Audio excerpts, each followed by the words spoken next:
direct access. Anything else other than direct access? I'm joined as for City of San Jose employees, this meeting discussed. Every time I'm here, I'm like, You sort of brought this up before when we discussed, and I don't know. myself and that. Okay, I know you're concerned that's gonna be private unilateral rates for these data centers. It'll be secret. Yeah. It's sort of the rate, but I actually don't care. I'm Lori Mitchell, I'm the director of the department. Okay. you're tax boss, yeah? The actual dollar. I did too. I haven't been here in a long time, so I Safeguard. Vice chair, and add it up, the acting chair for the next 10 minutes or so, because the chair is apparently late. yeah, I know with the conference. CP, and if CPUC, then they are tasked, their fiduciary I'm gonna duties. wait 1 more minute maybe, Okay. and get started. I mean, I just, Lori would have been, hi, you should answer this man's questions. Keeps asking me, I don't know.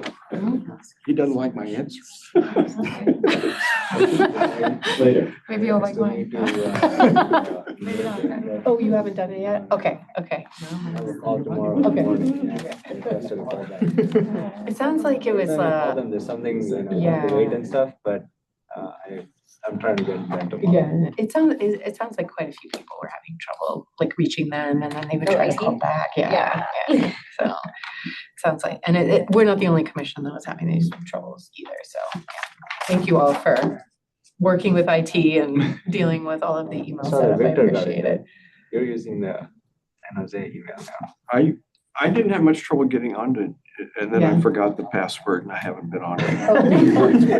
But they were very helpful at it, and Yeah. I mean, the problem is you have multiple accounts with lots of different things, and for that, sort of end up using Outlook or some version of it. You know, cheese gets moved and.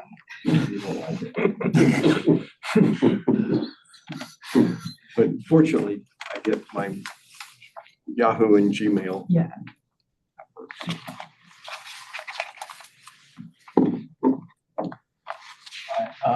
Should we get started? Yes, no, maybe? Okay, let's get started. My name is Rio Wakabayashi. I am the vice chair of this Climate Advisory Commission, but today, since the chair is stuck in traffic, I am the acting chair until he shows up. So I am going to call this meeting in order. First is the public record, correct? Is there any public record? Sorry? Oh, yeah, that's right. I got to do roll call first. Thank you very much. On that note, I'm going to do roll call. Mani Bakele. Here. Okay. Bill DeVincenzi. I don't think I see him. Bill's not here. Bill's not here. I think he was planning to be here though, so he could be. He might be in the same camp. Glenn Garfunkel. Macwin D'Souza. Lucia Marquez. Here. Eric Michelle. Oh, here makes sense. Yeah, makes sense. Sorry about that. Karen Nelson, not here. Victor Niemeyer. Here. Christine Nguyen Baith. She's not here either. Philip Remecker. Philip is, oh yeah, chair is late. And I myself is here. I'm not able to call myself I out. forgot the chair's name. What's his name? No, Philip is, and gosh, I am not mentally prepared for this. What about Rio? I'm not gonna call, I guess I need to call myself Rio Wakabayashi. Yes, I'm present, for legal purposes. I'm going to move on to public record. Technically, we have orders of the day, so like approving the agenda as written. Oh, that's right. Okay, so there's, is there any motion to approve the agenda of the day, orders of the day? Second. Okay. All right, all those in favor? All those opposed? This motion clearly passes. We're gonna move on to the next item. Thank you very much. Public record, And there are no items. and there is no item, so I'm just gonna skip right through it. I'm allowed to skip right through. Yep. There's nothing, right? That's fine. And okay, moving on, it's Third item on the agenda is the open forum. Every meeting attendee is given 2 minutes to speak on any items. At this time for public, please raise your hand and please go ahead. Give me 1 second, please. I will get a clock out. And just for clarification, it has to be pertinent to the Climate Advisory Commission and not an already agendized item for today. Wait, repeat that one more. So you're welcome to speak on anything that's relevant to the Climate Advisory Right. Commission. So the scope of the Climate Smart Plan or San Jose Clean Energy, or anything that's not already a specific item on the agenda for Okay. today, Okay. because otherwise we would just speak after. All right, you have the floor. My name's Lillian Koenig. I'm a sub-teacher. And I would like to know, today I actually learned something called greenhouse gas emissions, and you can actually measure those. I've always been told that you can measure like the CO2 in the atmosphere. So when I'm in a classroom and we're talking about climate change or developers who are uprooting trees by the hundreds in San Jose, yet we continue to state that we are planting trees, how do you measure the effect in our atmosphere or within our climate with all the trees that are being uprooted and destroyed in San Jose, even though we continue to plant trees and many of these will not take root for 10, 15, 20, 30 years. How do you measure that? The other thing is you have a climate adaptation resiliency plan. I didn't know if that 5-year plan was completed, because here I picked this up and this is in May. This is for May of this year, and it's input from the public. So if you have in fact completed that resiliency plan, how does the public give you input? Is this not part of your team here? I wasn't sure. I just picked it up today at the library.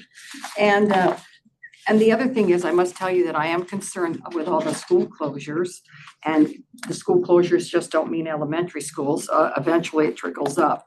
How do we measure the impact on the environment with school closures, with the trees that are still left there, the maintenance of the environment and the shrubs and the trees on a school? If you close a school, who maintains that? Is there in fact an item on our agenda or in the near future with the school closures?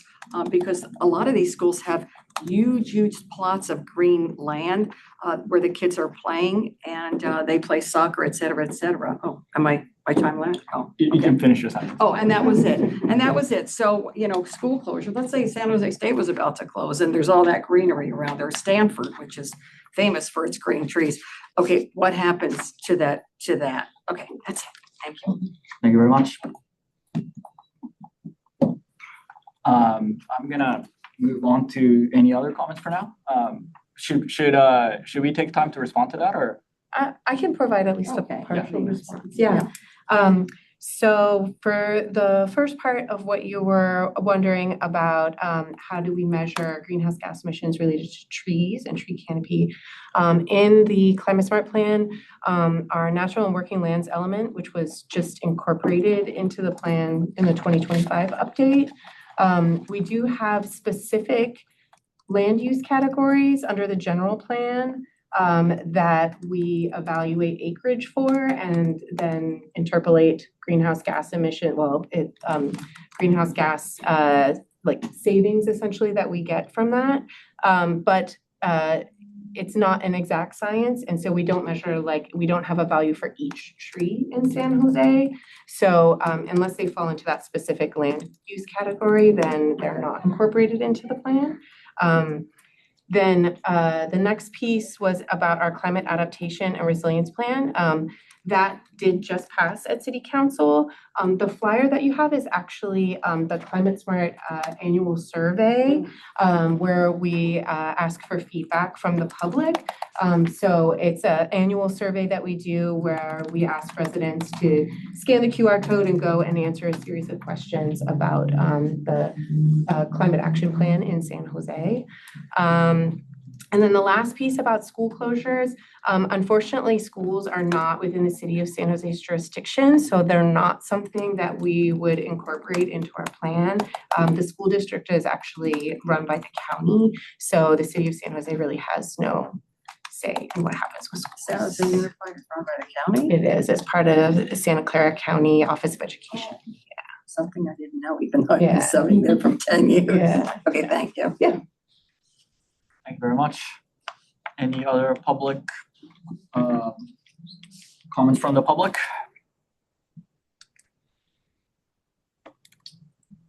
Okay, seeing none. Next item is the consent calendar, approving the minutes for the January 15th meeting. Any comments, et cetera, from the commission and or the public? Is it commission only, or can public comment on this? It's commission only, right? This is really just consent calendar, so it's not really meant for discussion, but if there are edits, then we can incorporate those. Okay, well, any, Move to accept the minutes. okay, any second? Oh, second, okay, cool. All those in favor? Okay, all those opposed? Seeing none, this motion clearly passes. And we will move on to the next item on the agenda, which is the CAC 6 months look ahead, which is the attachment A. Anne, would you like to speak to that, or? Sure, yeah, this is, it actually extends beyond the 6-month period because we had, we added a few later items that we knew were gonna be upcoming. Most of those have a TBD date because we don't actually have the meeting dates for the Transportation Environment Committee at that point yet. But tonight was the Urban Land Institute Technical Assistance Panel. Some of you may have seen some emails from Sina about that today. But that was a technical panel aiding in the generation of a plan for climate adaptation and resilience implementation. So we may have some information on that at a later date. What was that called? I'm sorry. Tonight was the Urban Land Institute Technical Assistance Panel. It's for the climate adaptation and resilience plan implementation. And then some other dates that are coming up. We have the San Jose Clean Energy Programs Roadmap. I think this still says April 13th, but I think that got pushed later. Is that correct, Lori? Earlier, I think, right, April's. They're just not here yet. Okay. Yeah, it's gonna go to T&E April 7th, that's and then T&E, it'll go but to council. It'll go to council in May. Okay. Oh, And I'm sorry, no, that is correct. April 13th is correct. Okay. I think I was thinking council. You were, yeah, ignore me. I just said 13th. We have the bike plan on April 13th as well. Our Climate Smart Champion Awards, that was moved to a later date. I think we just heard, I believe, June 23rd. So I can update that date for everyone if you're interested in attending. That is open to the public. We usually have like a little reception after the awards. And Where's that going to be? it's at City Hall. Oh. And there's an EV Ride a Drive event. We have our building performance ordinance update going to transportation and environment. There it is, June 8th is when that one is coming. And we'll have an update from Jenna and Catherine tonight about that. So if you have questions, but if you also wanted to attend the T&E meeting, June 8th is that one. I think those are some of the big ones, but if anybody has any questions. I have one question. The San Jose Clean Energy Long Duration Energy Storage Agreement is going to the council on the 7th. Is that a sort of a big ticket item, and is the memo out on that yet? It's not out yet. I wouldn't call it a big ticket item, but it is exciting for us. It's a compressed air storage project, which is the first one that we've done. So we're excited about that. It will help us meet our regulatory requirements. It's a project called HydroStore, if you've heard of that. Yeah, Paul, do you want to say more about that? It's a advanced compressed air storage known as HydroStore. We're taking a relatively small slice of that to achieve regulatory compliance, PUC, and It's part of the consortium. yes, It's part of CC yeah, part Power. of CC Power, yeah, and there's another CCA that has taken a large chunk of it that I think is public. But yeah, so if you look up the HydroStore project, there's a. Okay, and sometime before it goes to council, there'll be the materials that are posted with the agenda on It memo and a will, presentation. yes. Thank you. It's in Southern California? It's Central California. Central. So they're compressing air into a cavern, running a turbine off the compressed air. It's a cool technology.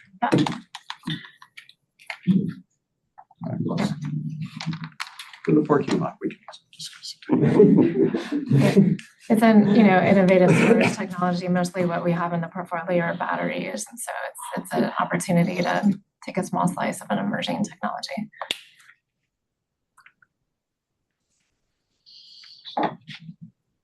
Okay. Now the chair, Philip, is here, so I will pass my duties over to the chair. I apologize. I would like to lodge a formal complaint against Highway 87.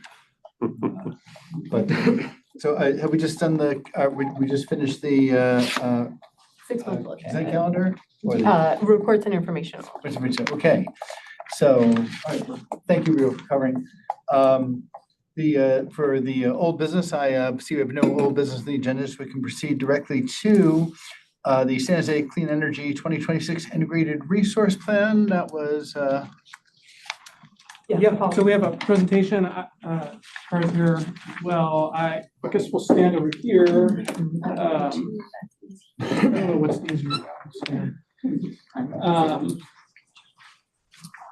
Yeah, so I think we were here in June-ish of last year, expecting to file in November of last year, and that was delayed, and there was a memo just with an update about that process. You guys meet every other month, so I think it was in January. So we have since received guidance from the PUC on that actual filing timeline, and this is our overview of that with a recommendation for your consideration. We have about 25 minutes for this, so I do think we have time for questions at the end, but yeah, maybe save some of the meaty questions for the end just to make sure we can get through all the content. Can you go next slide, please? So sorry, I'm Paul Namrato. I'm Deputy Director of Power Resources. My team does, with many other people, long-term planning and procurement, really through real-time market operations and CAISO for our resources. And I'm joined by Cara on our regulatory team. Cara Kepp, Principal Power Resources Specialist with the Regulatory Compliance and Policy team. So tracking all the regulatory proceedings at 3 regulatory agencies, CPUC, CEC, and the CAISO. Nice to be here. Yeah, all right, so yeah, leading with upfront, again, we, at the end of this, will seek your support and a recommendation to include in our council memo, and then just these sections. We're not going to go as deep into the IRB background because I think we did that in June, but if there's some context we can add, please let us know what we're doing for IRP modeling, and then we'll get to that recommendation. So this is sort of our cookie cutter slide just to introduce again San Jose Clean Energy. We started in 2019. We have about 1 gigawatt of new renewable energy resources under contract. About 750 megawatts of that is online today, and the rest of that's coming online over the next 3-ish years or so. And you'll see in this presentation we have more work to do, subject to the load forecast you use. And you can see we're pretty diverse across our technology and geography. So yeah, we'll go over a little IRP background. Cara, do you wanna do Yeah, this I'm section? here for a quick refresher on background. Yeah, next slide, please. Okay, so what is an integrated resource plan? Simply put, it's a long-term planning tool for portfolios.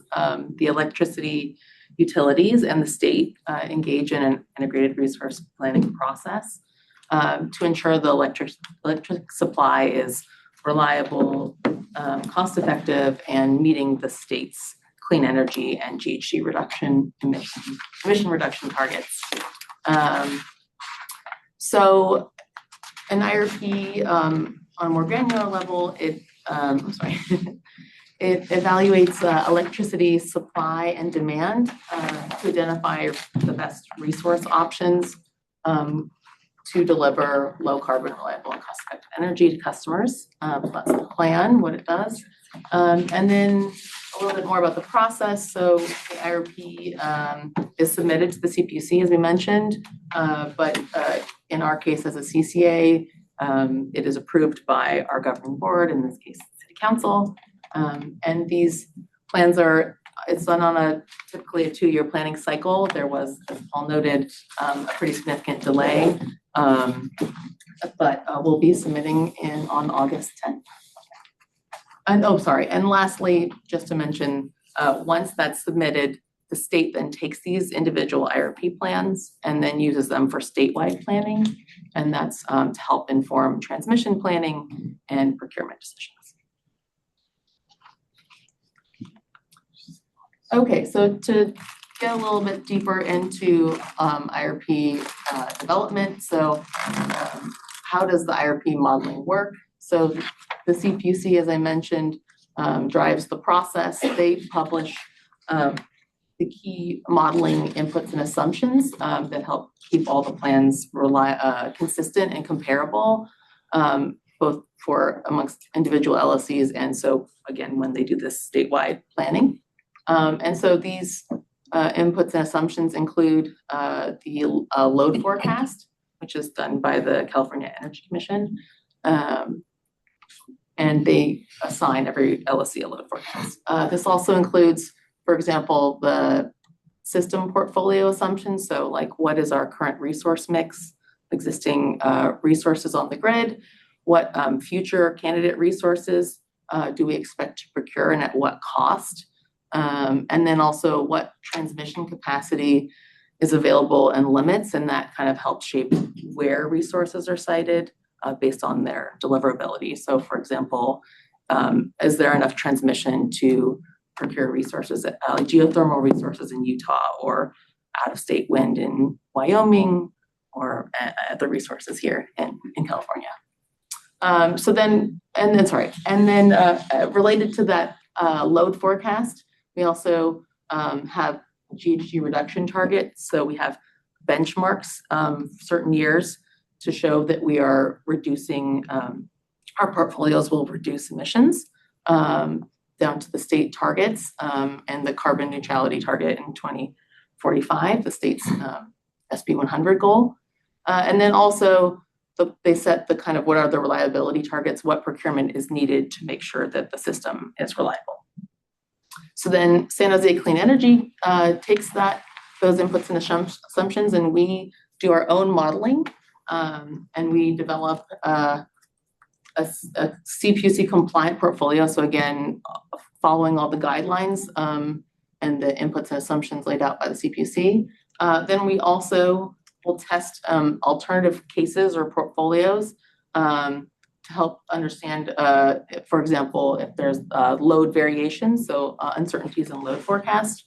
And then also we have our own internal goals, like our carbon neutrality goals.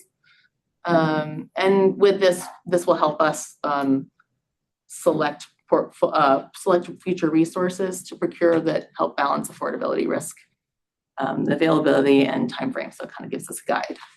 And then, yeah, so as I mentioned, we have one portfolio that we must submit as a requirement, and then we can submit alternatives, including ones that reflect our internal city goals. So just to summarize our IRP modeling goals, so we got our state requirements, this inputs and assumptions I mentioned. They were published in February, and that includes a load forecast, assigned load forecast that we must use. And we'll talk about that more in a minute. And then the goal of this portfolio, as I mentioned, is that we design a portfolio that meets our proportional share of statewide emissions for the electricity sector. So that's expressed in these like 25 million metric tons by 2035 and 8 million metric tons by 2045. So proportional share of that, which is assigned the benchmarks. And then additionally, we also make sure our portfolio is compliant with the other statewide renewable and zero carbon emission targets, such as the RPS, and there's some additional carbon emission annual targets from SB 1020. And so, yeah, so our goal is to develop and submit these two portfolios, the CPUC compliant portfolio, and then the alternative portfolio, which, as I mentioned, is a look at the portfolio based on a different load sensitivity.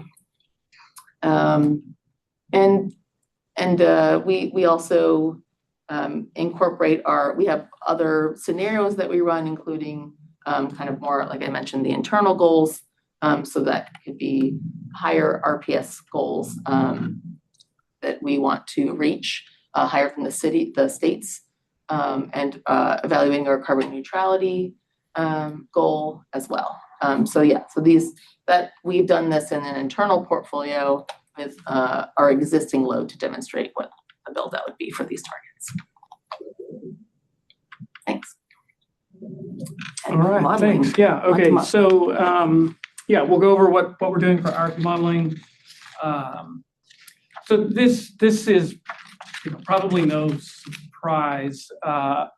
We're really trying to make sure the build out is achieving what the IRP is trying to do. Balance affordability, reliability, and emissions reductions, and all that's being done against a load forecast. And that load forecast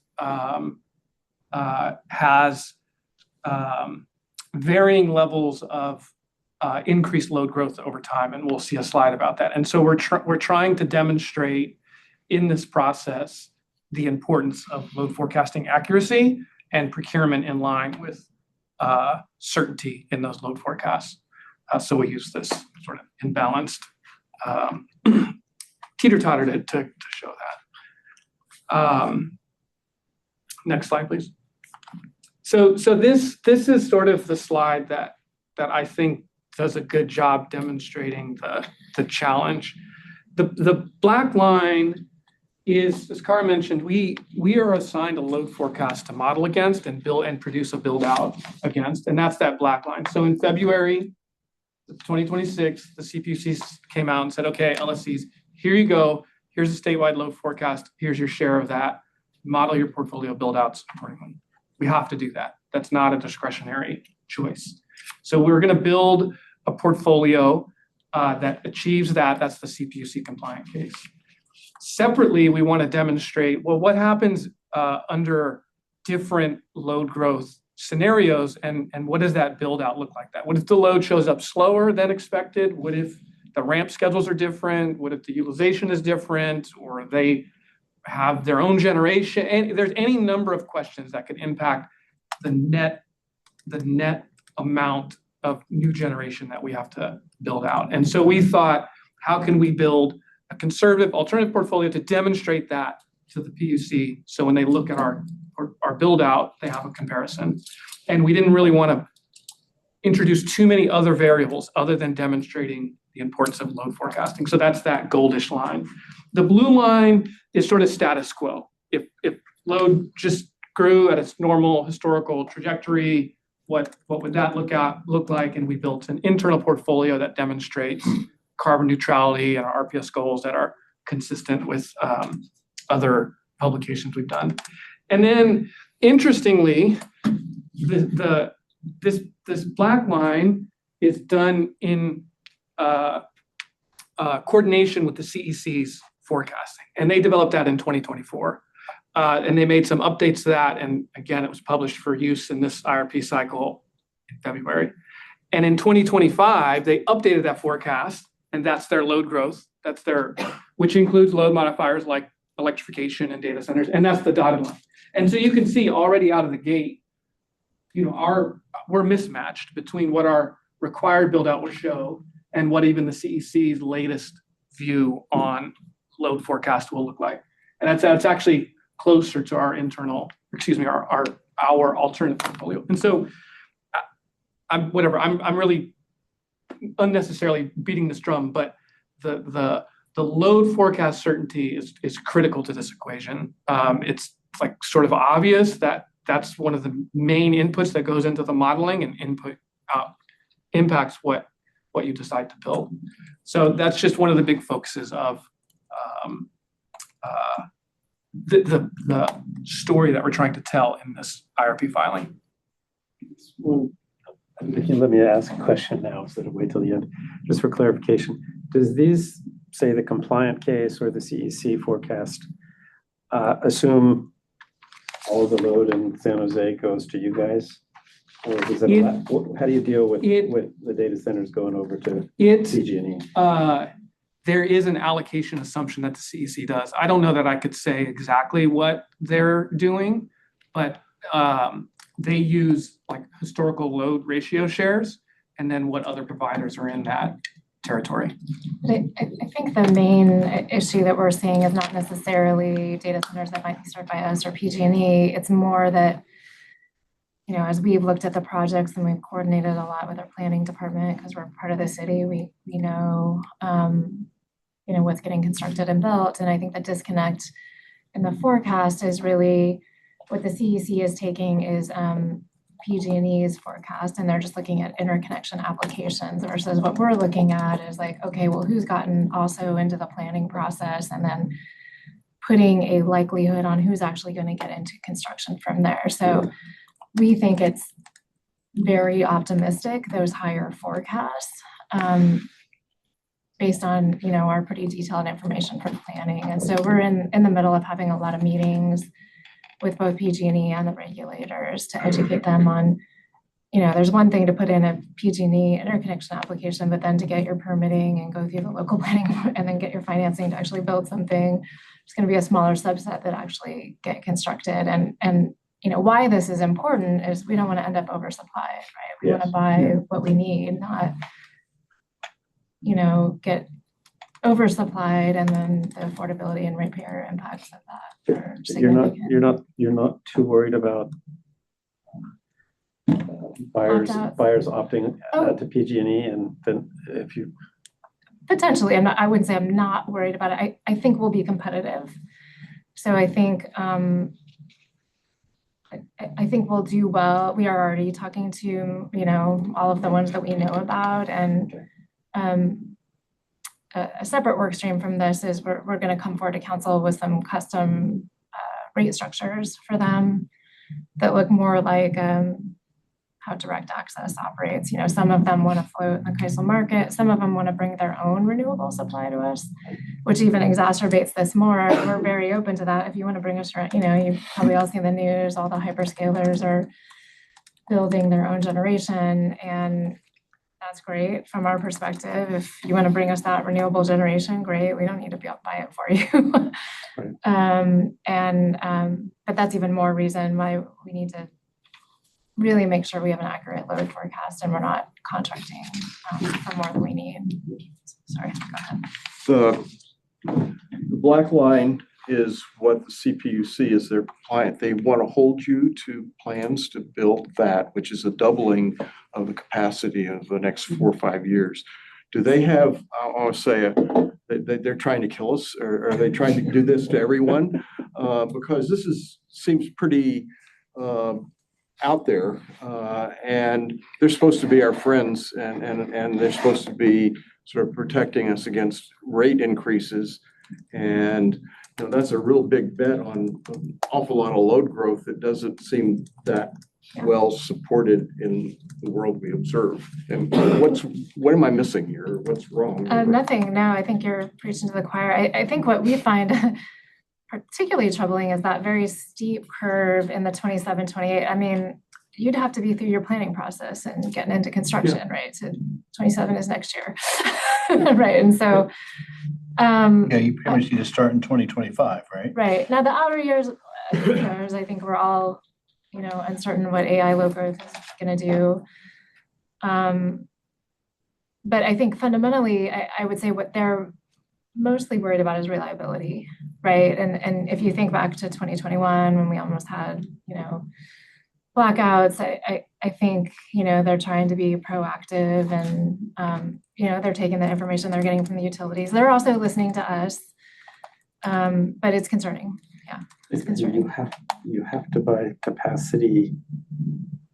How far in it? Well, yeah, that's a great point. So the IRP is a planning document. It doesn't necessarily, we all have to submit these portfolios, doesn't necessarily mean we have to buy toward them right now. But what we're worried about is that they use this, and Cars can talk about this more eloquently than I can probably, but the IRP will feed into potentially procurement orders that the commission could issue, and that's when we actually have to buy. But your question around resource adequacy, it's a year ahead filing that we have every year. And so, this is a forecast, and it's a long-term forecast. A lot of things change. I think they do realize that, but so just because we submit these scenarios doesn't lock this in right away, but it could trigger other regulatory filings that could be more impactful. I have a question. Can I ask a question? Sure. Yeah. Sure. Are you in competition with PG&E? Is it something separate or is it? Yeah, go ahead. We are. Well, so on the generation side, when we launched San Jose Clean Energy, all customers were enrolled in San Jose Clean Energy, and then they can opt out, and they can opt out at any time. So very few have. I'm sure it's on my bill. It's still. Well, we're actually cheaper than PG&E and more Well, renewable. I think you should be in competition. I don't think PG&E should be the only thing. I Yes, think it should be. we agree. We agree. Yeah, We agree. yeah, question? More basic question, trying to understand this plot.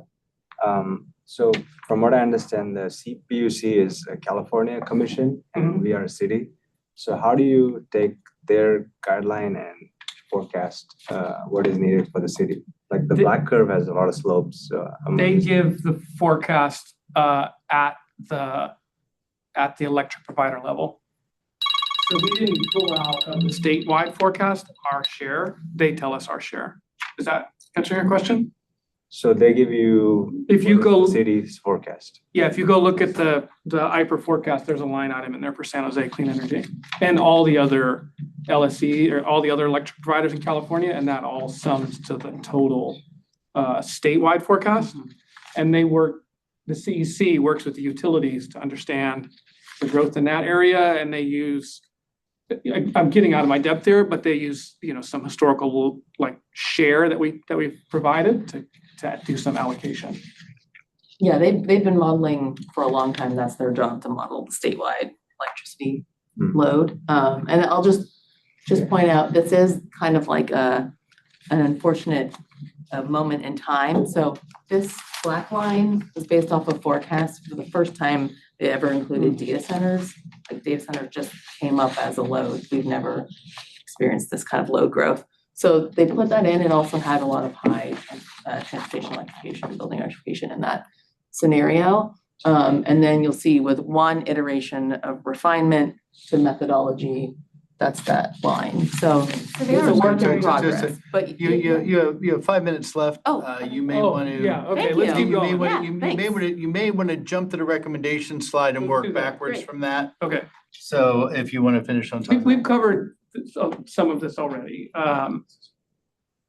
Yeah. So, yeah, our recommendations, obviously to be compliant, submit a CPUC compliant portfolio, submit an alternative portfolio that, again, demonstrates and stresses the importance of load forecasting accuracy. And that was the yellow line in the previous Yes. slide. Yeah. Okay. And then our recommendation is to remain flexible and adaptive as conditions evolve. So said another way, not locking in long-term agreements unless we have load certainty or there's some CPUC order to do so, and support staff's recommendation to include in the IRP filing feedback to the CPUC on key issues such as load forecast uncertainty, concerns over binding procurement obligations, how that impacts affordability, and we can go back to this if we have time, but resource diversity. Just the main thing being built right now is solar plus storage, and that's really throughout the horizon. And then we have some recommended language, which I think is on the next slide. And so we would take form of this or as modified, and we would like to include in our memo to council to submit the filing to the CPUC. So there'd be a section in there with tax support.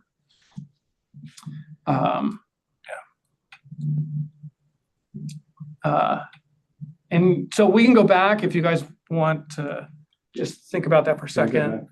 Does anybody need another second to read this, or you want to go back?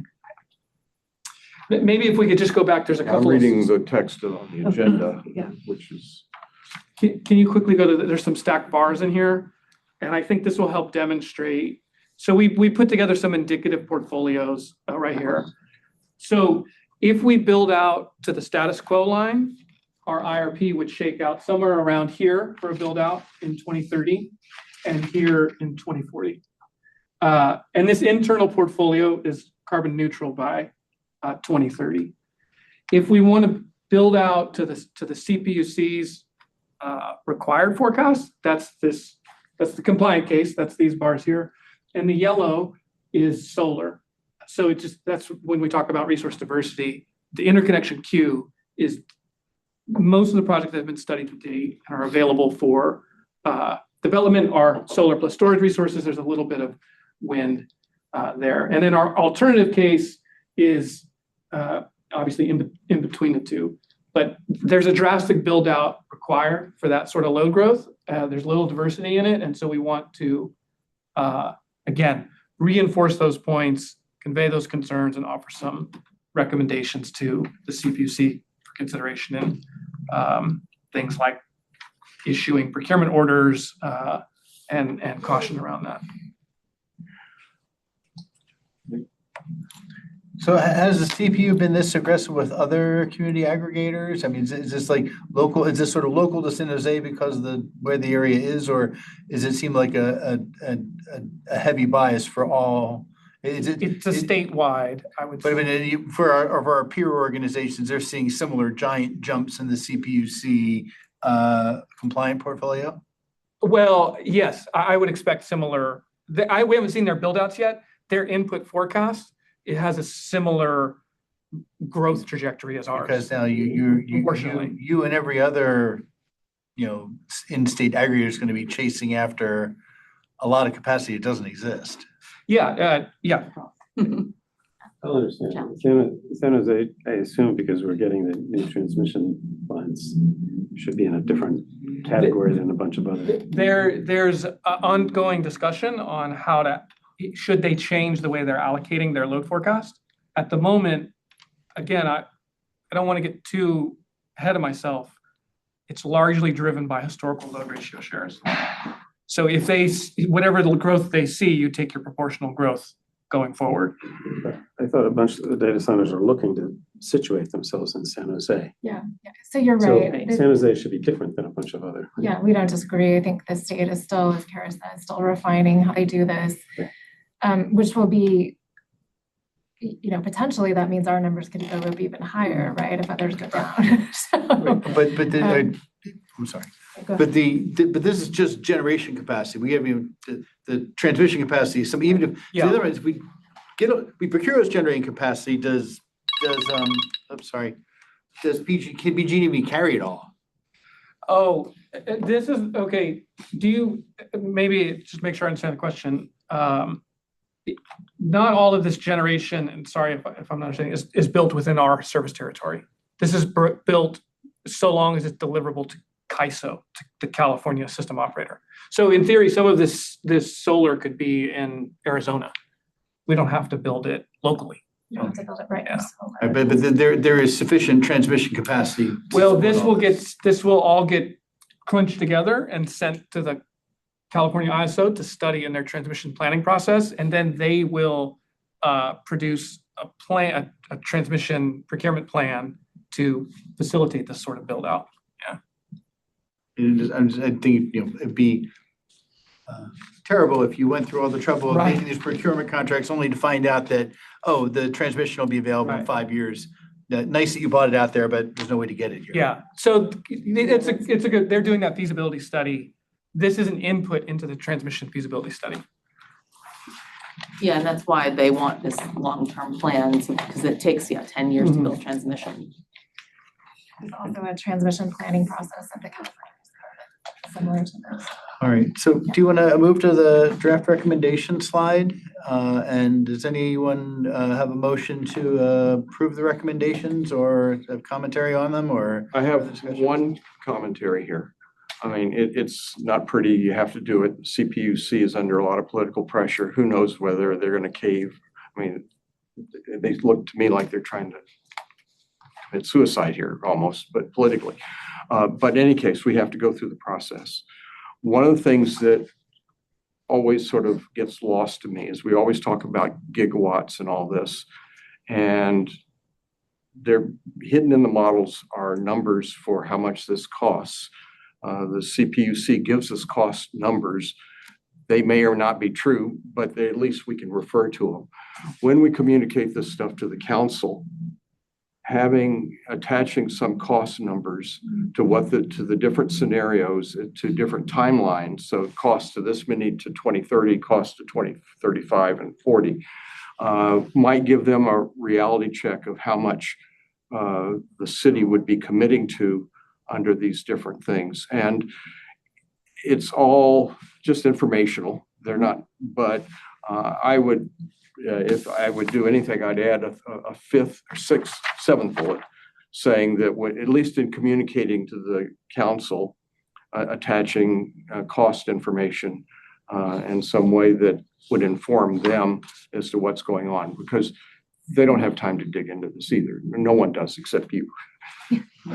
And Paul and Cara and the rest of the team, but yeah, no, that's a fair You point. meaning Yeah, your crack team and yeah, I think that's the model spits out total cost, so that's easy enough for us to communicate both to the commission and our city council. but a PV to 2040 is not the same as how much to 2030 and Exactly. 35. And that's what I would Yeah, think would be those more longer real term horizon as to goals, yeah.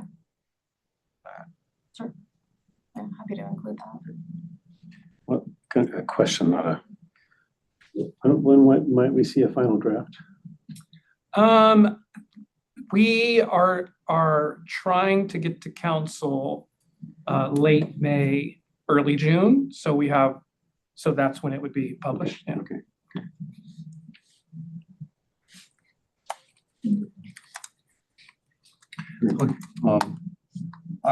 I move we accept this proposal with the addition of a sixth bullet saying that the staff will communicate the costs of the different plans to the council. It doesn't have to go to CPUC, already knows it, but the council should see it. Do we have a second? I'll second that. Okay, all in favor? Any opposed? Thank you so much for coming. Thanks.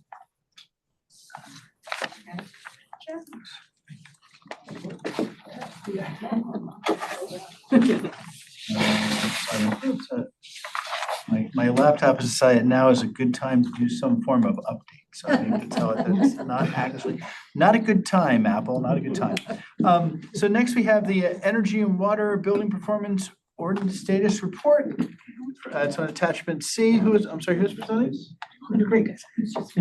You have 30 minutes. I'll give you a 5-minute warning so you can wrap up with questions. Can I send, yeah. Of course.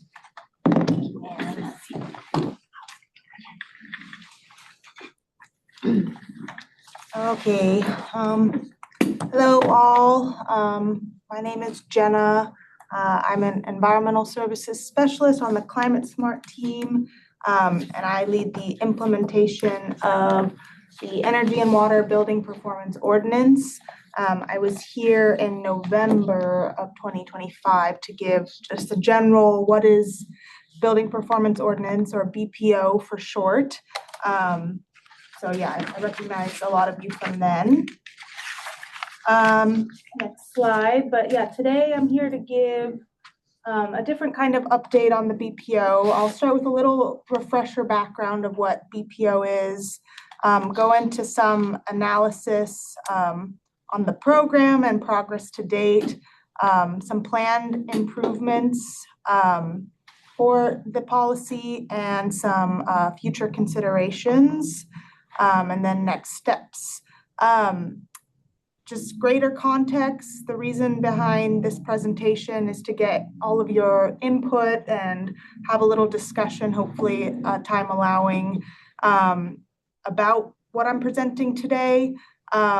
We are going to Transportation and Environment Committee in June with a comprehensive update on the building performance ordinance. So the conversation today will help inform that memo and what we end up presenting in June.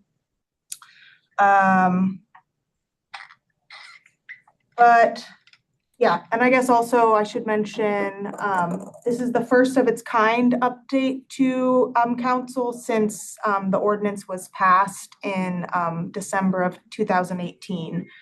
So yeah, it's an exciting opportunity in some ways. But yeah, so some quick background. First of all, buildings account for 29% of community-wide greenhouse gas emissions in the city of San Jose, second to transportation emissions. So, you know, policies and actions that address emissions from existing buildings are important. But so in 2018, San Jose City Council adopted the BPO.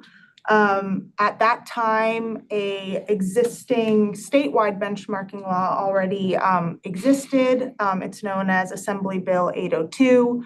The San Jose BPO supersedes the statewide requirement. We have a lower square footage threshold than the state law. We also require water, and they only require energy. And so right now in San Jose, there's about 1,800 covered properties that have to comply. And it applies to city-owned buildings that are 15,000 square feet and above, and privately owned commercial and multifamily buildings that are 20,000 square feet and above. Some of the goals that were mentioned when the BPO was passed back in 2018 were supporting climate smart San Jose goals of conserving water and reducing greenhouse gas emissions in the city. Energy and water efficiency was another mentioned goal in existing buildings, reducing utility costs for property owners and tenants in existing buildings, and promoting high compliance rate with the ordinance, and data transparency is a piece of the ordinance as well. Yes. Can I ask a quick point of clarification? When you say 29% of buildings account for 29%, is that the covered buildings that you just defined in the bottom? No, yeah, good clarifying question. No, it's every building in San Jose from single family homes all the way to like the biggest multifamily or commercial building. Yeah. Got it, thank you. That's primarily natural gas use, right? So yeah, okay, some more background. We can go to the next slide. So there's one full-time staff member that implements the BPO. Right now, that's me. There's a portion of some finance department staff. We have software that aids the implementation of it all, and we do mailings and outreach and customer service and webinars, etc. When the ordinance was passed, they decided that there would be an annual invoice that went with the ordinance that every covered property has to pay. They set it at $150 at that time per property, and it has stayed that way since end of 2018 when it was passed. And that money is supposed to go towards the staffing and resources behind the program. I mentioned data of transparency before. So when the BPO was passed, part of the idea behind it was we're collecting this data from buildings. Let's make it transparent and public to put some pressure on existing buildings to improve against their counterparts. And also it's, for the public to see, how is this building in San Jose how are they using, what are their energy and water numbers look like? And, maybe you'll make decisions about where you live or where you shop based off of that. But anyways, we have an interactive public disclosure map where you can search up a San Jose building address and you'll see the energy and water data they've submitted to us over the years. We don't make any like names or people public, but the address and property type and energy and water data is public. We also have a downloadable data set on the city's open data portal as a way to download that data. And this is very common practice with these types of policies. They're usually called like benchmarking and transparency laws because of this. And yeah, these laws exist all over the country as well as Bay Area. And I mentioned there's a statewide one as well. Next slide. So maybe should have led with this, but like what is the building performance ordinance? What are the requirements for properties that have to comply? So there's two main parts. There's the annual benchmarking reports. So every year covered properties have to submit their previous calendar year's energy and water data to us at the city. They do this through an online platform called Energy Star Portfolio Manager, and they submit the data to us. And so, in 2026, they're reporting on 12 months of 2025 energy and water data based off of their bills that they got that year. The second component is beyond benchmarking. This is an every 5-year requirement for covered properties, and it started in 2023, so more recently, whereas the annual benchmarking started in 2019. And beyond benchmarking, high level, it's an opportunity for for the properties to look at their benchmark data over the years and determine if they're meeting ordinance outlined efficiency metrics for energy or water. Energy and water are treated separately, so they might meet the efficiency metrics for energy, but have to take improvement actions for water. We call the meeting the efficiency metrics the performance pathway. And they have to hire a third-party professional to do a data verification check, attesting that their data is accurate and they do in fact meet the performance pathway. If they don't, they do the improvement pathway, and their options for that are to do an audit at the property, retro commissioning report, or implement 2 efficiency improvement measures. So an audit is they hire someone to come look at the building systems, tell them if you wanted to improve your energy and water at the property, this is what you could do, and they'll list out measures. Retro commissioning is fine-tuning the existing building system so they run more efficiently. Efficiency improvement measures is actions like installing LED lighting, insulating hot water pipes, occupancy sensors, etc. And then there are extensions and exemptions available for both the annual and the 5-year requirement. So if buildings need more time, they have that. We have a whole slew of exemptions that they may qualify for. And yeah. And then we can go to the next slide. So yeah, I kind of already mentioned this, but the big difference is beyond benchmarking is an every 5-year requirement. And we broke it up. So I previously mentioned there's roughly 1,800 properties in San Jose that comply. Not all 1,800 are going at the same time for this every 5-year requirement. In 2023, the first year of beyond benchmarking, there were roughly 220 properties that went, and then they go again in 2028. And then, yeah, every year we have a new set, and then their next deadline is 5 years down the line, but they're still doing that annual benchmarking every year.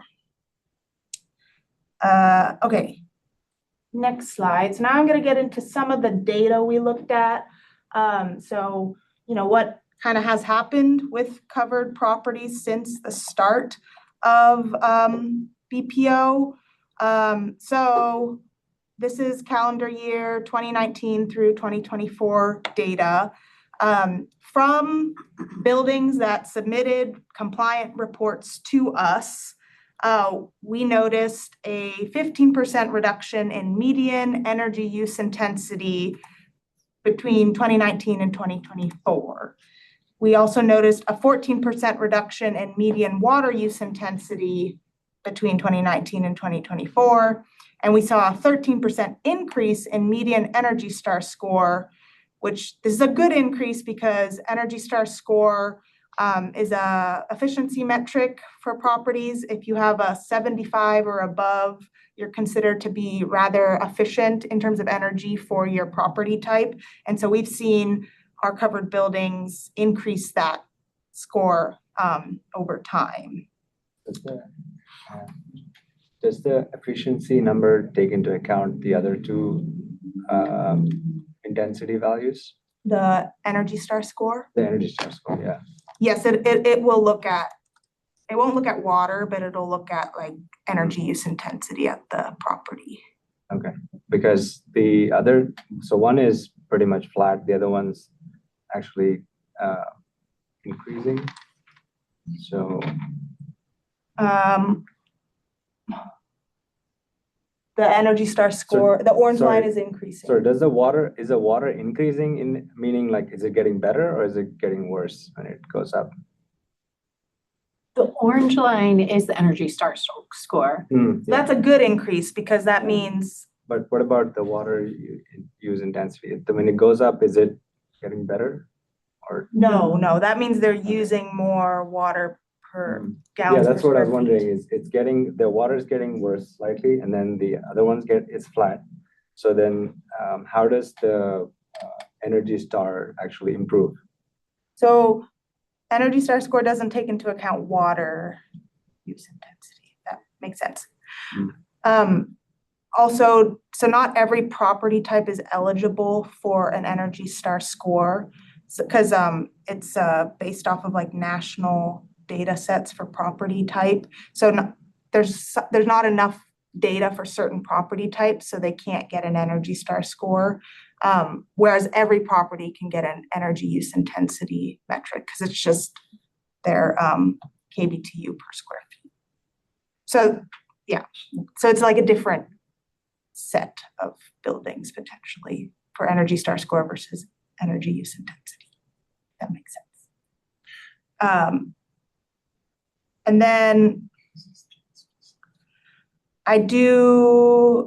okay, a couple other things I want to mention. So the data is a work in progress, I will say, before we go to Transportation and Environment Committee in June. We want to iron out the data. It is also a complicated data set to work with. So we also looked at, so this data up here is all buildings that submitted for that year that were marked compliant. We also looked at, so that number of covered buildings is going to change each year because a different number of buildings submit reports every year. So we looked at who submitted a report every single one of these years, like how, and so it was about 338 properties that submitted a report all of these years, and we looked at the same trends just for the same number of covered buildings, pretty much. And so then we have, now with that in mind, we saw an 11% decrease in energy use intensity from between calendar year 2019 and 2024. So that's different than the 15% because we had the same number of buildings each year. So all that to say, yeah, the data is a work in progress. We haven't calculated the water use intensity or the Energy Star score for that same group of buildings yet, but we can do that. Other couple things I want to note, you may notice there's like a dramatic drop in energy use intensity from calendar year 2019 to 2020. So might have had something to do with the global pandemic? Yes, exactly. That is definitely part of it. So our compliance rate, the amount of covered properties that were submitting reports in 2020. So when they submitted in 2020, they were submitting calendar year 2019 data. But anyways, when they were submitting in 2020, our compliance rate took a big hit due to COVID and less enforcement. So there were less buildings reporting their calendar year 2019 data to us. So that could be one theory why there's that dramatic shift. Because starting in calendar year 2020, when and they were reporting that data in 2021, the normal circumstances of amount of covered properties reporting could have recalibrated. Another thing is 2020 was a warmer winter, so there was less heating energy use. And so closed offices, businesses, relatively warmer winter weather contributed to less commercial energy consumption in the country. So that's another factor, potentially. And then another thing to note is we don't have a control group, unfortunately, to compare to. So, this is us looking at the data we have for the program based off of properties that submit to us. So it's hard to, exactly say, oh, these energy use and water use intensity reductions are solely because of this policy. The only way we would know that is if we had a control group of San Jose commercial and multifamily properties that are 20,000 square feet and above that do not comply with this law, and what are their energy and water trends over time. Because, there's other factors of why energy and water usage might be going down in buildings over time outside of this policy. So that's something to keep in mind. Okay, and then I'm going to go to the next slide. Can I ask a question? Is there a penalty involved in this? When the ordinance was passed, they did write in the ability to do non-compliance fines, but we've never implemented non-compliance fines. Okay, so this is beyond benchmarking data. So we looked at those who submitted beyond benchmarking between 2023 and 2025. So 50% of those that submitted were exclusively the performance pathway, meaning for both energy and water, they showed they meet the efficiency metrics, which is an exciting number. 26% were exclusively the improvement pathway, meaning they did an audit, retro commissioning, or efficiency improvement measures. And 24% were a mix of both pathways. So they did one for water, one for energy. Of those that did the improvement pathway, 89% did a utility audit, 10% implemented efficiency improvement measures, and 1% did a retro commissioning report. So we can see the obvious popular choice here. Of those that did efficiency improvement measures, some of the ones that we've seen implemented by properties that are complying with this ordinance, occupancy sensors and dimmers, hot water pipes insulation, boiler efficiency and controls, chiller efficiency and controls, replacing their refrigerators with Energy Star certified refrigerators, smart thermostats, solar panel roof installation of variable frequency drives for existing heat pumps, and the list goes on, but that's just some of them. They've also enrolled in the PG&E ELRP demand response program, and PG&E's AEP incentive program. So those are some of the efficiency improvement measures we've seen people comply with. Have you tried to pull out any data of the people switching to heat pumps? Of whether they're total energy consumption, or even heat pump water heaters. It would be interesting to look at. We would first have to identify, we'd have to identify those who said they did and then look at their data before and after. Exactly. So we could look at that data. Okay. We might have to like People. reach out to some of them to get more information about, when exactly did you do this and all that, but And then were the original benchmarks for efficiency, like that would be a compliant efficiency? How are those set? like how did they set out the ordinance outline efficiency metrics that properties are trying to hit? Yeah, so that was decided, when the ordinance was drafted. I wasn't around for that process. I presume they probably had technical advisors and input and stakeholder engagement. They probably also did research on like existing building stock to see what would make sense for San Jose buildings to try to hit. But yeah, so like one of them I mentioned is an Energy Star score above 75. There's also having your site energy use intensity be 25% below the locally calculated mean for that property type. There's also improving your own energy use intensity by 15% from a baseline year. So that's just some of them. It's not in this presentation, but that was more in the presentation in November. But yeah, there's resources linked at the end where you could also find that written down. Okay, so now we're gonna go to the next slide. So we also looked at greenhouse gas emissions data.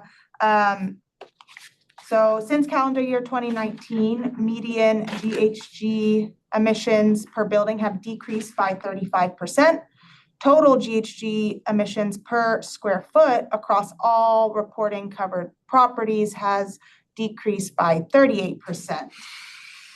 Heavy grain of salt, this is likely due to multiple causes, not just because of this policy. Like I said, it's hard to prove it's just from this policy because we don't have a control group, and we would have to, actually do like case study interviews of, did you implement this measure because of this policy type of thing? But so some other causes for the reduction would be that electricity has gotten cleaner from San Jose Clean Energy and the California grid. Energy and water use has gone down, and COVID and how it relates to commercial and multifamily properties and how they're using the space. We looked at year-specific emission factors when we did this analysis as well. Okay, next slide. So these are some things we are planning to do for the next fiscal year with our existing resources. So we would like to do a survey of building owners on beyond benchmarking impact and planned upgrades, and how we could provide further assistance. And yeah, just kind of get a sense of how impactful this policy has been for them in terms of building efficiency. We'd like to update the ordinance language to add more options and flexibility to the list of efficiency improvement measures. So right now, if a property decides to do efficiency improvement measures as their improvement action, we have a list of options in the ordinance. We're very open-minded though, so they can pick actions that aren't on that list. But we might refine the list and add additional on that list for them to see and view. We would consider removing water from the beyond benchmarking requirements because water does have a relatively 5 minutes. Okay, I think I can do it. Relatively lower impact on greenhouse gas emissions. And yeah, we would allow for virtual audits. Right now, the audits are required to be done in person at the property. We could create covered building case studies to facilitate information sharing among building owners. So, what has worked for you at this building and maybe inspire some other buildings to take action. Next slide. We're also planning to facilitate covered properties connections to available incentive programs such as San Jose Clean Energy's Peak Rewards Program and PG&E's Measured Savings Summer Reliability Program. We also want to increase coordination with San Jose Clean Energy in their outreach materials, such as sharing resources via San Jose Clean Energy's Business Connect newsletter to try to reach some of these properties in new ways. And then we can go to the next slide. So assessment and options for consideration. We recommend a 1-year full assessment and potential redesign of the policy. And over the next year, staff will evaluate a variety of options, including best practices from other cities, streamline and or reduce the cost of compliance for properties. So allowing virtual audits, remove the third-party data verification requirement for beyond benchmarking performance pathway, evaluate the use of AI to aid ordinance implementation. Next slide. We would update the ordinance to add a reduction in on-site greenhouse gas emissions as a performance pathway option. We could require emission reductions and increased energy efficiency over time by developing a building performance standards policy to replace the current ordinance. And a BPS is a current policy model out there that addresses existing properties. We could support upgrade option and improvement pathway by developing a San Jose Clean Energy pilot program for commercial customers around smart thermostat incentive. Next steps are, if there's time, we can have a discussion from you all. And then June 8th, we're going to the Transportation and Environment Committee with generally this trend of this format of a presentation, which obviously, we'll fine tune it before then as well. But yeah, if you scroll down, then there's just links to learn more. Yeah, I guess depending on time, we'll discuss. Philip, how much time do we have? Sorry, How much time do we have? 2 minutes. Oof. I have 2 questions, but I'm gonna ask one first. It's a guideline. The commission can agree to extend the time. It's not a law, so. Yeah, I'm a little used to not follow timeline. I have a question about removing water as part of the metric, especially in the era of data center and such. I understand that water purely in terms of like climate change and greenhouse gas and whatnot is a small component, and you could argue it's more environmental and health, but the incentive seems a little bit concerning at the pivotal time. So I was wondering if you could expand a little bit more on that justification aspect. And if you weren't, if your team wasn't the one coming up with that, whoever came up with that plan, I just wanted to hear the justification from. I think the justification for it is, so it would be removed from the beyond benchmarking requirements, not the annual benchmarking. So annually, they still have to report their previous calendar year's water data. But from the beyond benchmarking portion, the idea behind it is, one, it's like one less thing for the property owner to do for beyond benchmarking. And it'd save them time. It would also save them money because I didn't spend too much time on this, but for beyond benchmarking, they do have to work with like a third-party qualified professional to help comply. And so having not to do water and just having to do energy will save them money because they don't have to pay the third party to also help them with water, whether they're doing the improvement pathway or just verifying their water data. We also felt that there were other departments and ordinances in existence that sort of speak to the same idea behind water conservation. Like there were some drought policies passed that are actually implemented on an annual ongoing basis. So we felt like those sort of covered the same territory in water conservation. So we're at time unless the commission wants to extend another few moments. Any other questions? I had a question. can you go back a couple slides? There was one up there, wait, a little, just fast. No, it was something about, greenhouse emissions. Oh, there it is. There it is, number one. Number three, update ordinance. What does it say exactly? Add reduction. Can you explain that one? Yeah, so I briefly mentioned the various ways a property could show that they're meeting performance efficiency metrics. There was one around Energy Star scores, energy use intensity. So this would be adding one to that list of if the property can show that they've reduced their on-site greenhouse gas emissions over a certain period of time. Okay, that's it. Thank you. Actually, could I clarify that? Like, so what would that mean? Is it as opposed to like just using more electricity, but like your generator on site got more efficient, or like you using less natural gas to cook? Like, what would that line look like versus just reducing overall energy consumption? Yeah, so reducing on-site greenhouse gas emissions, yes, of course, like if you use less energy, you'll reduce, Less gas. but a lot of it's tied with electrification. Okay. So if SJC improves and then they use SJC energy, they will be better on that one?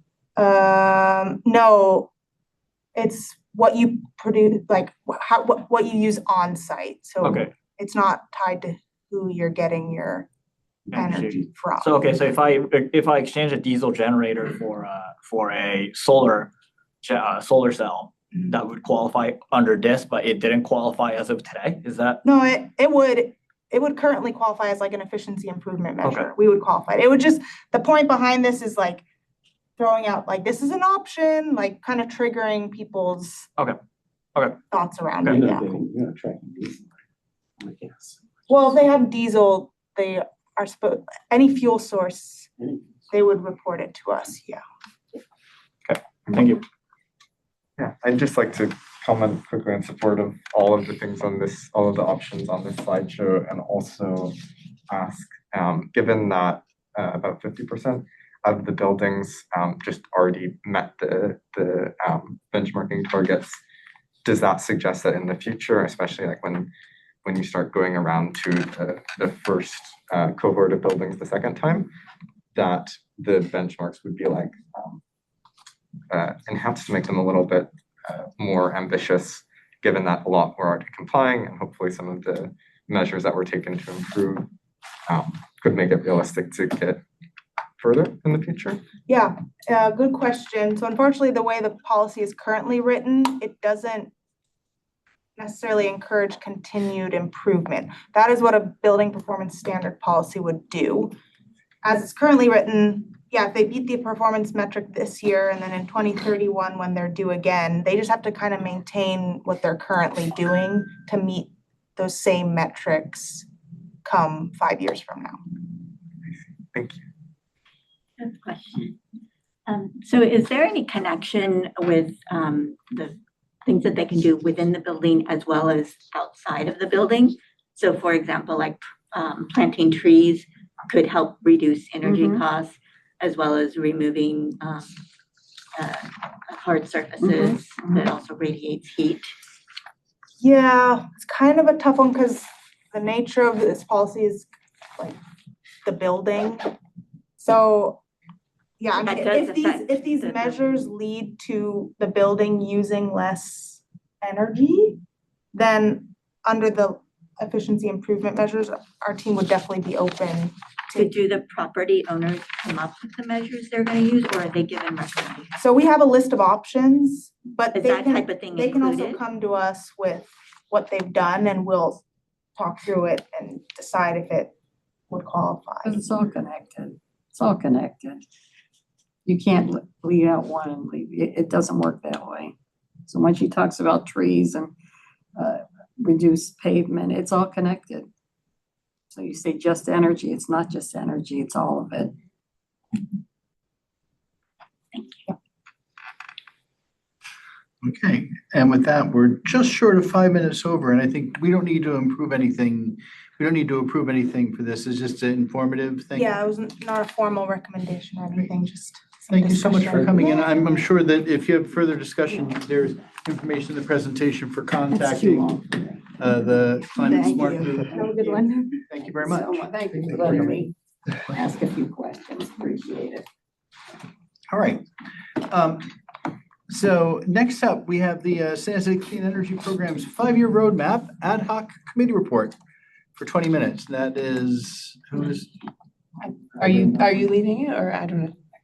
I can start. Okay. But, okay. Somebody from the. Yeah, sure. I think all three of us would comment, but I can start. So we had, so Victor, myself, and Mani participated in the ad hoc on the 5 years roadmap with SJC. And I think this ad hoc was a little bit more efficient than the previous ad hoc. We kind of, we after Anne connected us with Kate, we came together and sort of came up with all the questions. We drafted it in a nice manner, and then we gave that to Kate. And then she almost answered all of them before our meeting. So we only had one meeting. And then at the meeting, we just had some clarification questions. We went through all of those. And then I won't really, because it's 10 pages, so I'm not going to read through all of it. It's there, but I'll summarize some of the findings, and then other people can comment if I'm missing something. So one of the things I wanted to understand more is regarding the surveys and the findings that were presented by Kate in the previous meeting. And then, SJC has done a lot of surveys and interviews amounting to about 1,500 answers total.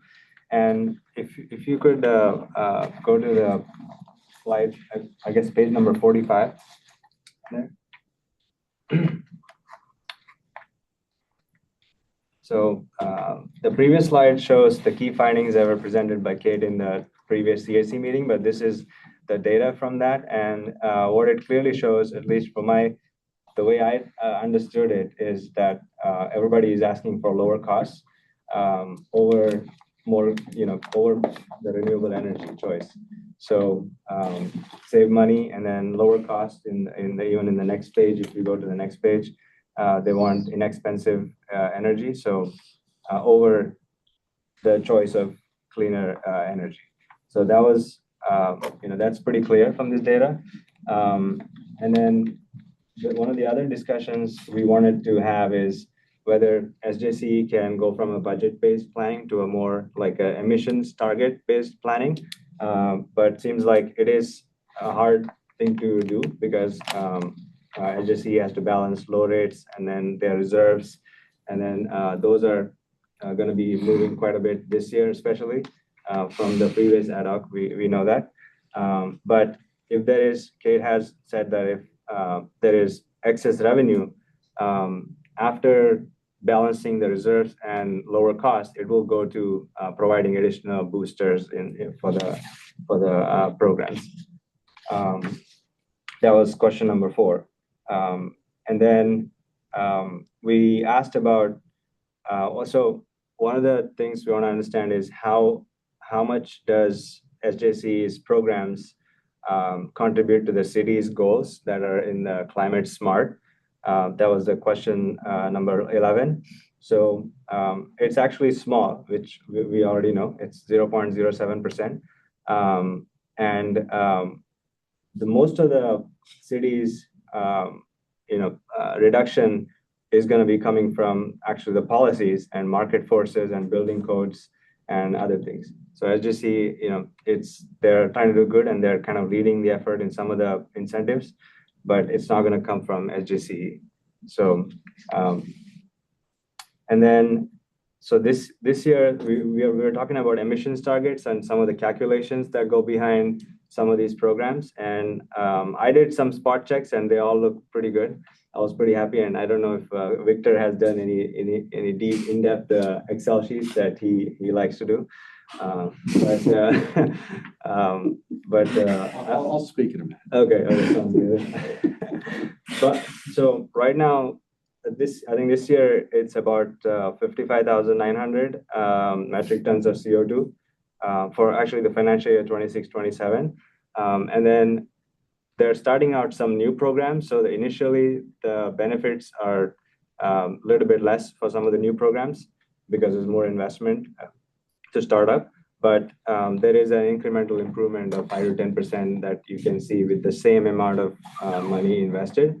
So for doing some rough math, it comes up to about 75,000 metric tons in the year 2031. If the investment remains the same. And then there were some questions, I think, from Mani that were geared towards more like NOx reductions. I don't know if you want to talk to that. I'll skip that right now. And then there were some questions regarding whether SJC is trying to get external funding. So they are keeping a close eye on some of them, but there's nothing that they've got, but they're keeping a close eye on some of the fundings. That's in question 7. So that's the high level summary of the ad hoc. I think what I'd like to, unless there are any comments or questions first about what. I think what I would like to add is just kind of the reason for why I was hoping to get deeply into this subject and what I'm trying to take away from it. So San Jose Clean Energy and its rebate programs feels like one of the few places where in the city we have a direct ability to use resources, public resources, to support the community in reducing greenhouse gas emissions. Currently, that's done on a scale that is not enough to be a deciding factor in the scale of the emissions, and it's looking like that's the way it's going to remain as like a total number that it can be achieved, the greenhouse gas emissions. So I was supportive and still supportive of increasing the funding that we put towards these programs. I see that that's how the degree to which we'll be able to do that is very dependent on like what the financial situation is over the next few years, like the cost differential between San Jose Clean Energy, San Jose Clean Energy's costs versus what PG&E is needing to cover on their end. So there's no certainty to be able to significantly increase funding. But what I am looking at in the future, based on what all was shared from Kate, is the larger things that San Jose Clean Energy, the rebate programs intersect with, that will have more of a large scale impact on the speed with which we're going to be able to electrify in San Jose, especially the zero NOx appliance rules that are currently going through the process at the Air District to be implemented hopefully next year, 2027, starting for water heaters. So I would just like to leave the comments from the ad hoc committee of really focusing on how San Jose Clean Energy can support this, first of all, of course, the smooth implementation of those requirements locally, when there's going to be a big increase in the number of people who are going to need to be replacing burnt out gas appliance with a heat pump. Make sure that implementation is as smooth as possible through like targeting the rebates as well as outreach to those who find themselves in a situation needing that, especially if they weren't already aware of it, and also targeting the rebates to specifically lower income people who might be eligible for an exemption to those requirements, but providing incentives as much as possible to make it so that it's still at price parity or less than a gas appliance would be for a heat pump, so that even if you do qualify for an exemption from the requirement to get a heat pump, that you still have access to be able to get a heat pump if you so choose, to have the long-term cost savings, the pollution reduction in your community, be able to have support. Bill has a question on table 10 there. Just reading through numbers, it looks like folks who can't afford all these energy efficiency things are interested. And the ones who have the money to actually do it are less interested. I mean, it's just a general observation when I look at that table. And obviously that speaks to having incentives for the lower income people. Because obviously I just found it interesting that there is large, if you just kind of look in general at the numbers, they're much more interested in the energy efficiency steps than the supposedly higher income. Comments on that? I see that as well, and a heat pump can get a lot of energy savings that are much more impactful to somebody who already has a limited budget. So, makes sense.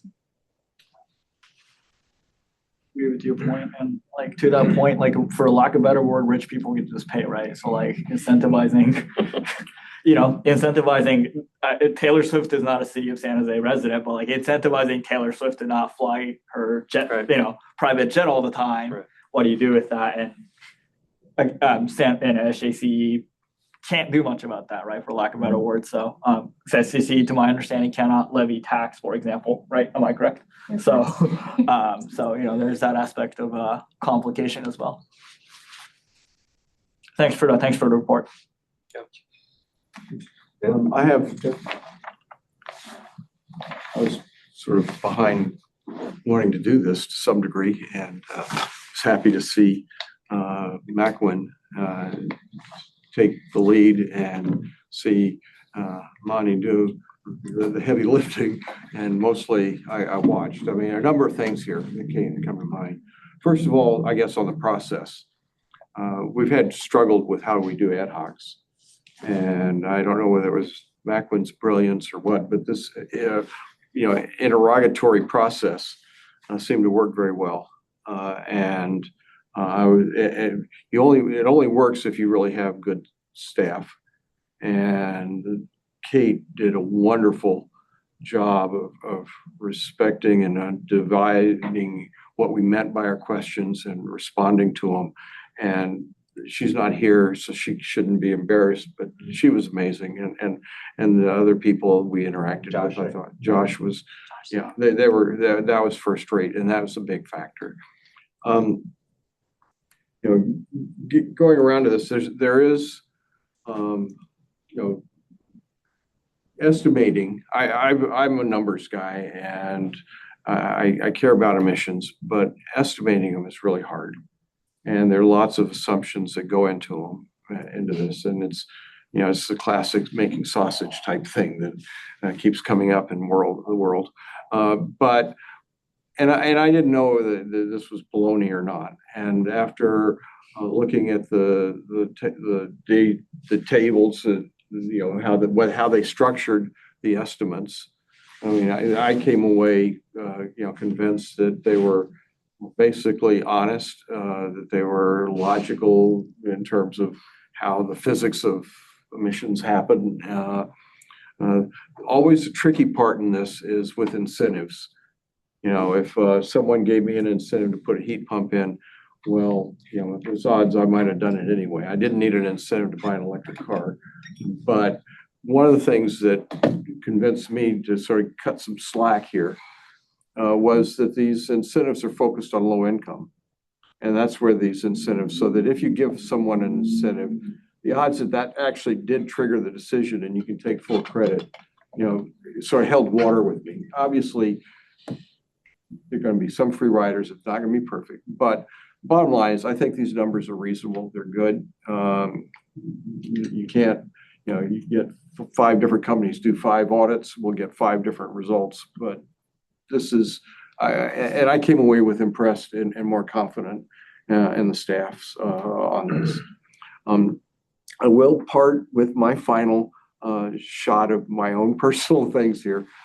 Back to one of the guys. Well, if you ask people what they care about, just ask our customers, the people who are paying the rates. They want to see lower rates. They do care about climate, or they say they do, but that's not their first priority when we ask. I tried doing something on Nextdoor about 3 years ago where I did a survey and tried to be neutral and asked some of the candidate things that we had for the Energy Commission, or back then.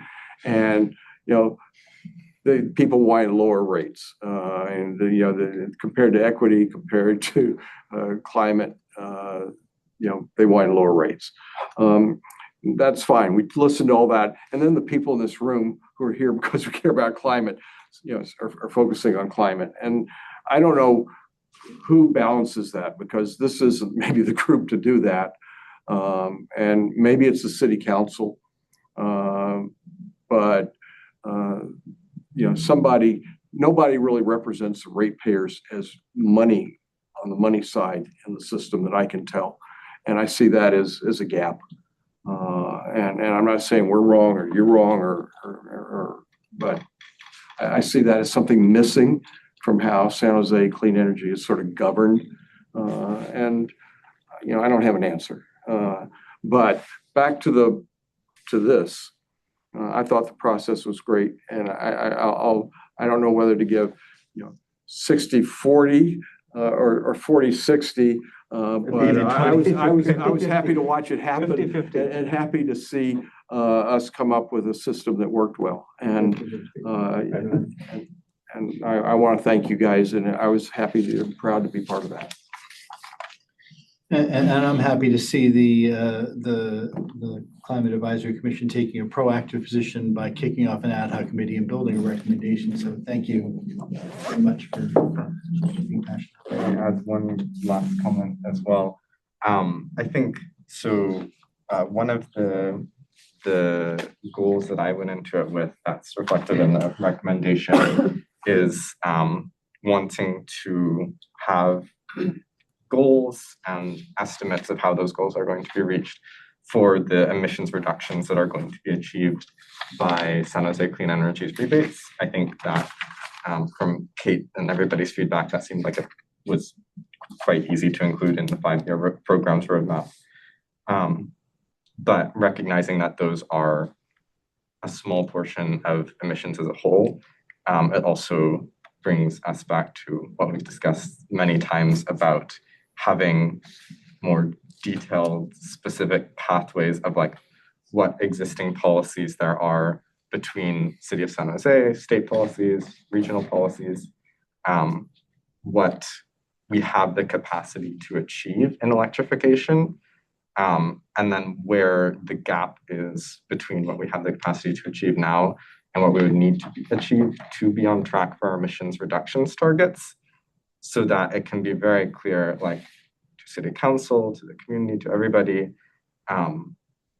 with the resources that we're putting into it and planning to put into it and have available, this is what we feel like we could achieve, and this is what we've already committed to as wanting to achieve.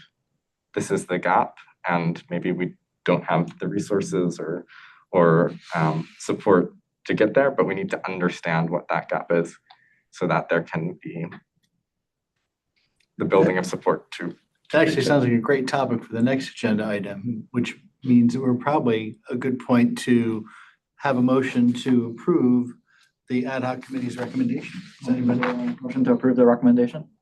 feel approved? Second? So this will go to. Sorry? This will go to Kate, right? Yeah, Sorry. I'll send it to Kate after this. Okay. Sorry, yeah, go ahead. I don't know, well, you're seconding the motion? Yeah. Okay, in favor? Opposed? Fantastic, Can I just make, finished on time. Yes, can I make one comment on this? of course. If it doesn't change the proposal, sure. Does not change anything. I really appreciate the ad hoc committee. Just as the director of the department, love to hear your words about staff and love to hear feedback either way. I'm glad it was a positive process, and really glad. I think this is an impressive report, and just you're asking really great questions. I did want to give the commission a little bit of a preview, and unfortunately it's not great news, but I think it's important to keep you all informed of our financial condition and, you know, where we're going with recommendations. Unfortunately, as you know, this year is very challenging for us financially due to a charge of PCA called PCIA from PG&E. You know, we're pulling almost $100 million out of our reserve this year to keep our rates competitive. And unfortunately, in 2027, we had thought when we were putting together the roadmap, things would improve in 2027. Unfortunately, the latest information we have to date, it's not improving. So PCIA is going to continue to be bad in 2027 to the point where, you know, it's still early days and we'll certainly brief the commission and have more information on this, but to the point that, you know, in early 2027, we may need to recommend that we will be more expensive than PG&E. Those of you that have been with us on this journey, back in 2021, we were more expensive.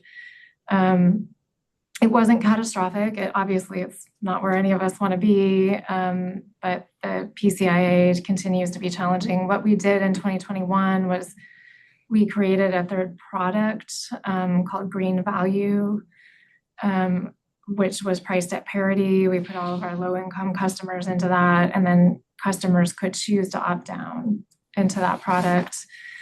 Hardly anyone did, probably. You know, most people stuck with that 8% increase. It was $5 a month, and we got through it. So that is a contingency plan for 2027. But as part of that, why I'm bringing it up now in terms of the program's roadmap, it's really important to me, the feedback I've heard from you and also from staff and other community meetings is that, you know, we need a stable program and emission reductions over time. I don't want to see that budget just going up and down constantly. I think that's not great for the community in terms of what to expect and just meeting our goals. So what we're likely going to recommend to T&E is a reduction over where I think Kate had shared with you before, about $16 million we were thinking was going to go into customer programs. I think we're going to shave that down to 10. But I think what that will allow us to do is keep, which is still, you know, pretty amazing. It's not where anybody of us want to be, definitely not where I would love to be. It's still pretty amazing to be putting $10 million into customer programs every single year. I mean, it's a large amount of money. So I really want to try to keep it at that. So more to come, but I did want to give you a heads up. The other thing that I hope you'll support is we are running a bill this year to get more data transparency on the PCIA. Hopefully this commission supports that. I think, you know, just round numbers, 25% of every dollar coming in is going to the PCIA. And so, you know, one of our strategic priorities, it has been this way for a long time, but we are doubling down on it, is really getting a long-term fix on the PCIA so that we can bring those costs down and so that we can both reduce rates and put more money into customer programs. So that'll stop, and I'm sure there's comments. Question is, so we understand there's budget cuts for Climate Smart? No, surprisingly, not yet. No, the initial forecasts, no. But things could change. It's early days on the budget too. But right now, They backed off. there hasn't been reductions proposed in Climate Smart so far. Thanks for the transparency. Oh, sorry. Gary, Yeah, one other thing. Yeah, on the PCIA bill. What's the latest? Made it out of the first committee, so that's great. Unfortunately, it's referred to appropriations, which is weird for a transparency bill. That was something that the IOUs wanted, because they're saying there's fiscal impacts to providing data. So probably a little bit of a battle there, but probably not. I mean, it's very hard to argue against a transparency bill. I take it PG&E didn't write a letter. They did not weigh before the in. deadline. They did not know. Southern California Edison and San Diego Gas and Electric both opposed. Yeah. And they, you know, may, you know, likely they'll probably go through 1245 is what I would expect. Yeah. But obviously, key to getting that data is us being able to advocate for cost reduction in the PCIA. So that bill is really key to our long-term strategy. Sorry. You think if the bill passes, it'll result in some, I know it's what you guys have wanted for a long time. Do you think it'll result in some PCIA reductions? I think so. I think it'll give us better data-driven. So I would consider this part of our potential agenda items. Is there anything this commission can do?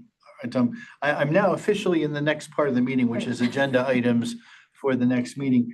Is there anything that this advisory commission can do to help with that? I actually had almost that exact question.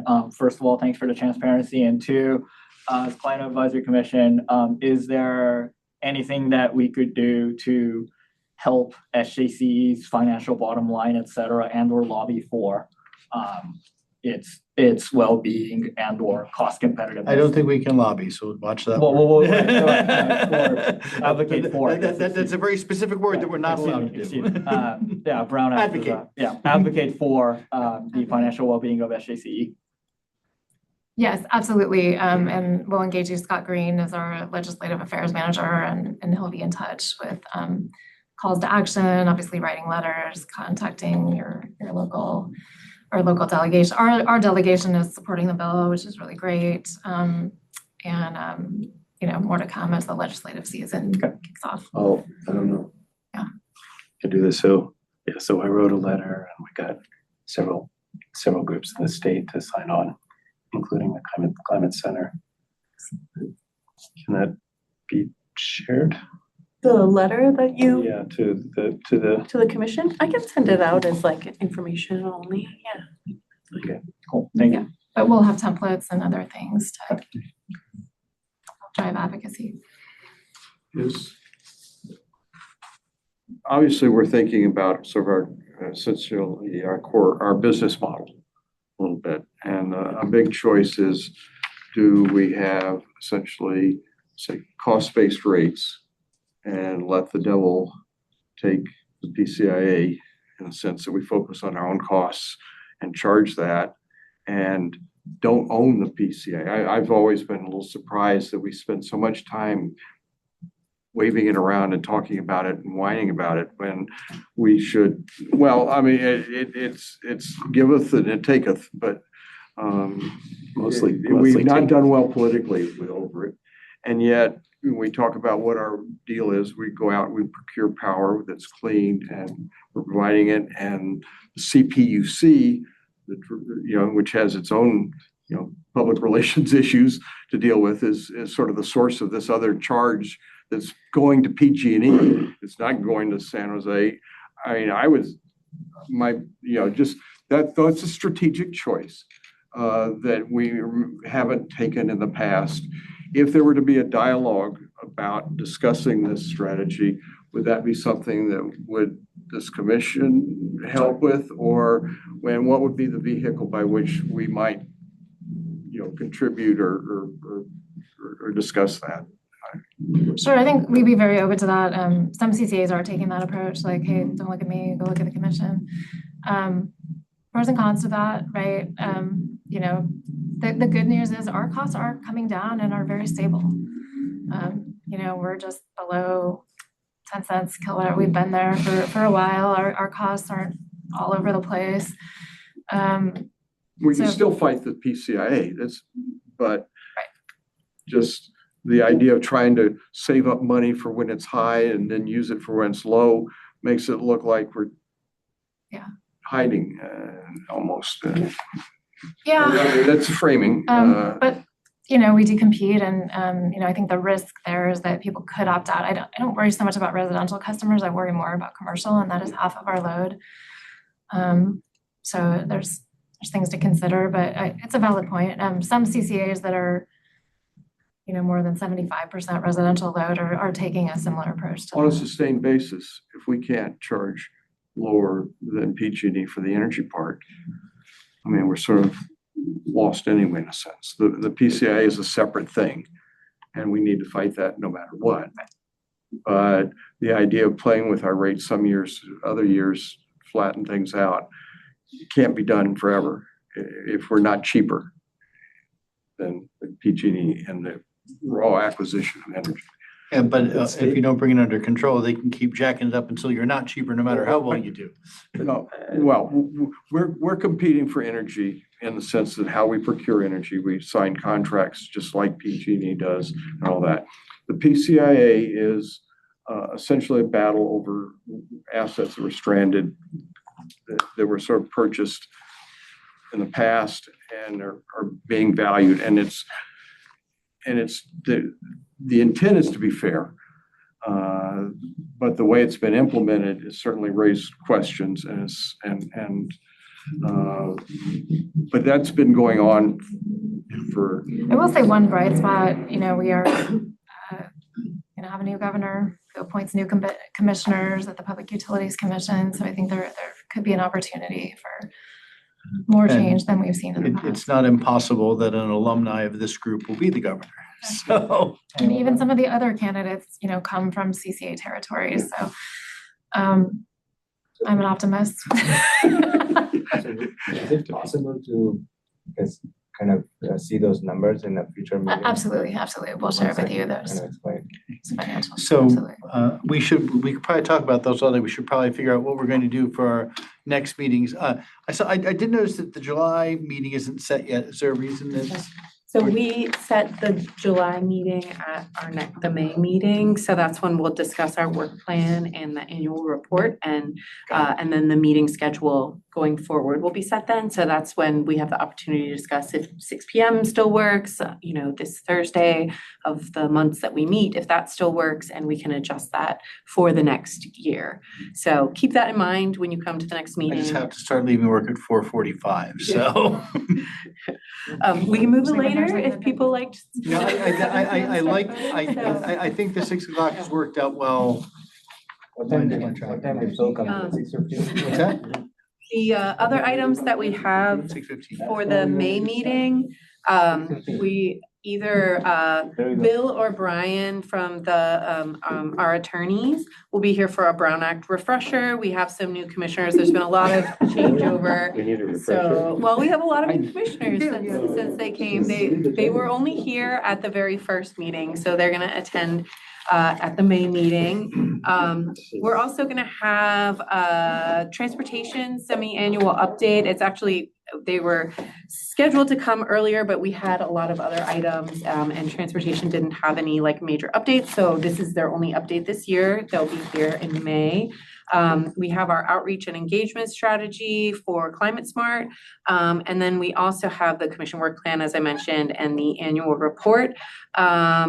So the annual report will be a draft at that point. So, encourage you all to try to scan through it as much as you can, at least look for items that maybe I haven't included so that we can make sure that we update that and then get it approved at the July meeting once we have that date set. Any other suggestions from, once again, I'm very excited about the ad hoc committee.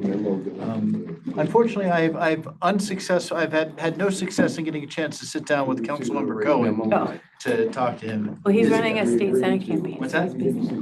Sorry? He's running a state senate campaign now, so he's been split with. Yeah, hang on a second, we're not adjourned just yet, so, any other question, any other items to add before we adjourn?